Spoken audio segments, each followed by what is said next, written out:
ഓം ശാന്തി.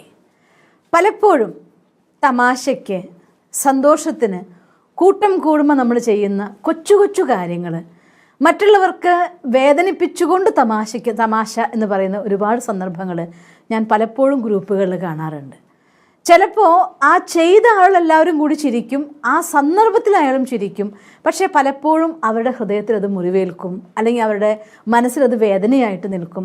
ചിലരുടെ മനസ്സിൽ അത് പ്രതികാരമായിട്ട് പോലും മാറുന്നതും ഞാൻ കണ്ടിട്ടുണ്ട്. അതുകൊണ്ട് ഒരു കാര്യം എനിക്ക് എല്ലാവരോടും പറയാനുള്ളത്, നിങ്ങൾ സന്തോഷിക്കാൻ വേണ്ടി സന്തോഷം കൊടുത്തുകൊണ്ട് സന്തോഷിച്ചുകൂടെ?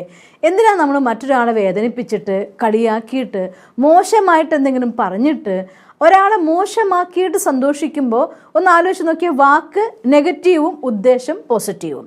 ഒരു വാക്ക് ഒരുപാട് ഊർജ്ജത്തെ പ്രൊഡ്യൂസ് ചെയ്യാൻ സാധിക്കുന്ന ഒരു സാധനമാണ്.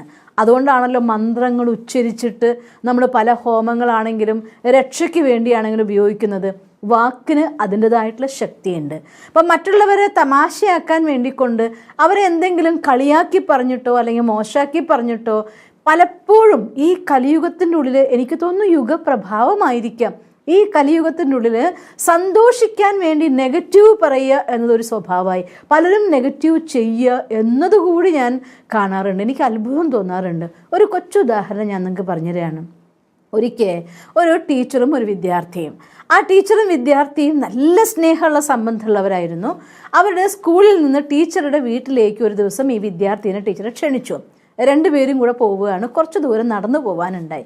ആ നടന്നു പോകുന്നതിൻ്റെ അടുത്തായിട്ട് ഒരു ക്ഷേത്രവും ആ ക്ഷേത്രത്തിനോട് ചേർന്നതായിട്ടുള്ള കുറച്ച് കുറ്റിക്കാട് പോലുള്ള സ്ഥലം ഉണ്ടായിരുന്നു. അപ്പോൾ വളരെ സമ്പന്നനായിട്ടുള്ളൊരു വിദ്യാർത്ഥിയായിരുന്നു ഈ കുട്ടി. അപ്പോൾ ആ കുട്ടി പോകുന്ന സമയത്ത് അമ്പലത്തിന് മുന്നിലായിട്ടൊരു പഴകി തുടങ്ങിയിട്ടുള്ളൊരു ചെരുപ്പ്, നമ്മൾ സാധാരണ ഭാഷയിൽ പറഞ്ഞാൽ നടന്ന് തേഞ്ഞ് ഇതായിട്ടൊരു ചെരുപ്പ് ഇരിക്കുന്നുണ്ട്. അപ്പോൾ അത് കണ്ടപ്പോൾ ഈ കുട്ടി പറയുകയാണ്, നോക്കൂ ടീച്ചറെ, ഇങ്ങനത്തെ ചെരുപ്പിട്ടൊക്കെ ആരെങ്കിലും നടക്കുമോ? നമുക്ക് ഒരാൾ ഇങ്ങനെ ഇട്ട് നടക്കണമെങ്കിൽ അയാളെ പിശുക്കല്ലേ, നമുക്കത് ഒളിപ്പിച്ച് വെച്ചാലോ കുറ്റിക്കാട്ടിൽ, ഇതിന് മറിഞ്ഞിരിക്കാം, അയാളെ ഒന്ന് ചെരുപ്പ് നോക്കട്ടെ, ആ പിശുക്കൻ്റെ അന്വേഷണം നമുക്കൊന്ന് കാണാമല്ലോ എന്ന് പറയുകയാണ്. അപ്പോൾ ടീച്ചർ പറയും, മോനെ തിരിച്ചു ഒന്ന് ചിന്തിച്ച് നോക്കിയേ, തേഞ്ഞ ചെരുപ്പിട്ട് നടന്ന് അമ്പലത്തിൽ തൊഴാൻ വരണമെങ്കിൽ അയാളുടെ കയ്യിൽ ഇല്ലാത്തതുകൊണ്ടും ആവില്ലേ? നീ ഒരു കാര്യം ചെയ്യ്, നീ ശരിക്കും അത് ഒളിപ്പിച്ചു വരുന്ന അയാളുടെ ഭാവം കാണാൻ ആഗ്രഹിക്കുന്നുണ്ടെങ്കിൽ ആ രണ്ട് ചെരുപ്പിൻ്റെ ഉള്ളിലും കുറച്ച് പൈസ വെക്ക്, നാണയങ്ങൾ വെക്ക്, എന്നിട്ട് നീ ഒളിച്ചിരിക്കുക, നമുക്ക് ഒളിച്ചിരിക്കാം. ആ നാണയം കിട്ടുമ്പോൾ അയാളുടെ മുഖഭാവം എങ്ങനെയുണ്ടാവും, അയാളുടെ ഭാവം എങ്ങനെയുണ്ടാവും, ഭാവന എങ്ങനെയുണ്ടാവും നമുക്ക് കാണാമെന്ന് പറയുകയാണ്. അങ്ങനെ ടീച്ചറുടെ ഗൈഡൻസ് അനുസരിച്ച് അയാളുടെ ചെരുപ്പിനുള്ളിലും കുറച്ച് പൈസ വെച്ചിട്ട് കാണാത്ത രീതിയിൽ മേലേക്ക് ഒളിപ്പിച്ച് വെച്ചിട്ട് ടീച്ചറും ഈ വിദ്യാർത്ഥിയും കയറി കുറ്റിക്കാട്ടിൽ ഒളിച്ചിരുന്നു. കുറച്ച് നേരം കഴിഞ്ഞു, 2 മിനിറ്റ് കഴിഞ്ഞിട്ടുണ്ടാവും. അമ്പലത്തിൽ പോയ ആൾ തിരിച്ചു വന്നു. തിരിച്ചു വന്ന അയാൾ ഒന്നും നോക്കാതെ ചെരുപ്പിടാൻ നോക്കിയപ്പോൾ കാലിലെന്തോ തട്ടുന്ന പോലെ. അയാൾ നോക്കുമ്പോൾ നാണയം. അയാൾ സന്തോഷം കൊണ്ട് അയാളെ കണ്ണൊക്കെ നിറഞ്ഞു പോയി.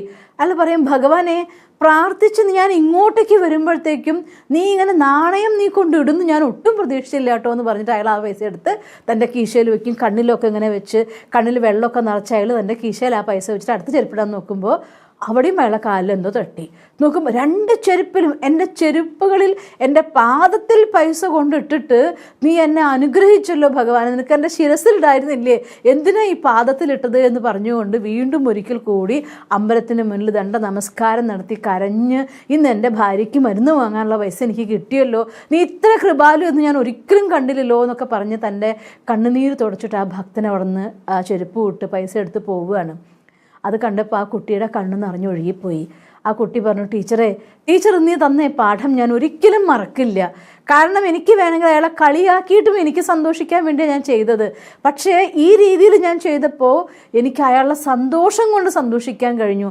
മാത്രമല്ല എനിക്ക് എന്ത് അനുഗ്രഹം കിട്ടിയേ, ഞാൻ ഈശ്വരൻ്റെ പ്രതിരൂപമായ പോലെ എനിക്ക് തോന്നിപ്പോയി ആ നിമിഷം. അതുകൊണ്ട് ഞാൻ ഇനി എൻ്റെ ജീവിതത്തിൽ ഒരിക്കലും തന്നെ മറ്റൊരാളെ വേദനിപ്പിച്ചിട്ട് ഞാൻ സന്തോഷിക്കില്ല എന്ന് ആ കുട്ടി ടീച്ചറുടെ മുന്നിൽ പ്രതിജ്ഞ ചെയ്യുകയാണ്. ഞാനൊരു കഥ പറഞ്ഞതല്ല നിങ്ങളുടെ അടുത്ത്, ഒരു അനുഭവ കഥയാണ് ഞാൻ നിങ്ങളുടെ അടുത്ത് ഷെയർ ചെയ്തത്. ഇതുപോലെ നമ്മുടെ ജീവിതത്തിൽ പലപ്പോഴും പല സന്ദർഭങ്ങളിലും നമ്മൾ കൂട്ടുകാർ കൂടുമ്പോൾ, ഫാമിലി കൂടുമ്പോൾ പല കാര്യങ്ങൾക്ക് വേണ്ടിയും നമ്മൾ വിചാരിക്കുന്നത് നമുക്കറിയാം അവരങ്ങനെയല്ല എന്നൊക്കെ അറിയാം, അവർക്കതൊന്നും സംഭവിക്കില്ല എന്നൊക്കെ അറിയാം. എന്നാലും അങ്ങനെ എന്തെങ്കിലുമൊക്കെ ആക്കി പറഞ്ഞു, കളിയാക്കി പറഞ്ഞു, അതൊക്കെ ഒരു രസമായിട്ട് നമ്മൾ വിചാരിക്കും.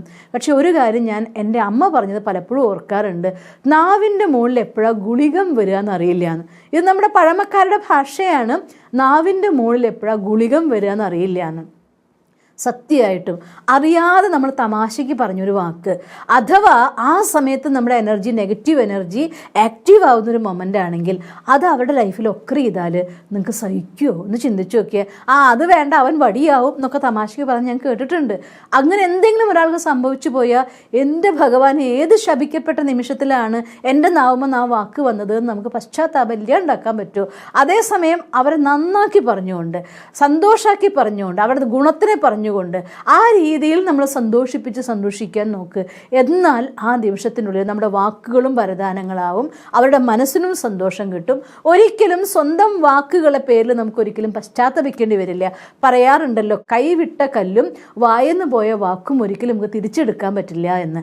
അതുകൊണ്ട് എത്ര തന്നെ എന്ത് സന്ദർഭം വന്നാലും, തമാശയ്ക്കാണെങ്കിലും അല്ലെങ്കിൽ ദേഷ്യപ്പെട്ട് സങ്കടം വന്നിട്ടാണെങ്കിലും അല്ലെങ്കിൽ ദേഷ്യം കൊണ്ടാണെങ്കിലും ഒരു കാരണവശാലും വായിൽ നിന്ന് മോശം വാക്കുകൾ വരില്ല എന്ന് നിങ്ങൾ സംസ്കാരമാക്കി നോക്ക്.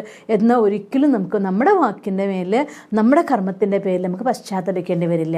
അതുകൊണ്ട് ഇനിയുള്ളതായിട്ടുള്ള നമ്മുടെ ദിവസത്തിൽ മറ്റുള്ളവർക്ക് സന്തോഷം കൊടുത്തിട്ട്, സന്തോഷത്തിൻ്റെ ഒരു സർപ്രൈസ് കൊടുത്തിട്ട് എത്ര വേണമെങ്കിൽ നമുക്ക് സന്തോഷിക്കാം. ഒരിക്കലും ആരെയും മോശമാക്കിയിട്ട്, താഴ്ത്തിക്കെട്ടിയിട്ട്, കളിയാക്കിയിട്ട്, വേദനിപ്പിച്ചിട്ട് നമ്മൾ സന്തോഷിക്കരുത്. For every action there is equal and opposite reaction.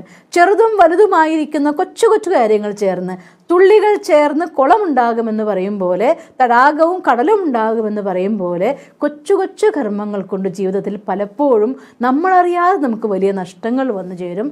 അതുകൊണ്ട് ആ നഷ്ടങ്ങളെ ഒഴിവാക്കുക. ശ്രേഷ്ഠ കർമ്മങ്ങൾ ചെയ്യൂ, ശ്രേഷ്ഠമായിട്ടുള്ള ഭാഗ്യം നേടൂ. അങ്ങനെ എന്നും നിങ്ങളുടെ ജീവിതത്തിൽ നല്ല വാക്കുകൾ കൊണ്ടും നല്ല കർമ്മങ്ങൾ കൊണ്ടും അനുഗ്രഹീതമായി മാറട്ടെ എന്ന് ഞാൻ പ്രാർത്ഥിക്കുന്നു. ഓം ശാന്തി. ദിവസം തോറും ജീവിത വിജയങ്ങൾക്ക് വെളിച്ചം വീശുന്ന പുത്തൻ വീഡിയോകൾക്കായി ഞങ്ങളുടെ യൂട്യൂബ് ചാനൽ സബ്സ്ക്രൈബ് ചെയ്യൂ. നോട്ടിഫിക്കേഷൻ ലഭിക്കുന്നതിനായി ബെൽ ഐക്കൺ ക്ലിക്ക് ചെയ്യൂ. ഒപ്പം ഞങ്ങളുടെ ഫേസ്ബുക്ക്, ട്വിറ്റർ, ഇൻസ്റ്റാഗ്രാം പേജുകൾ ഫോളോ ചെയ്യൂ. നന്ദി.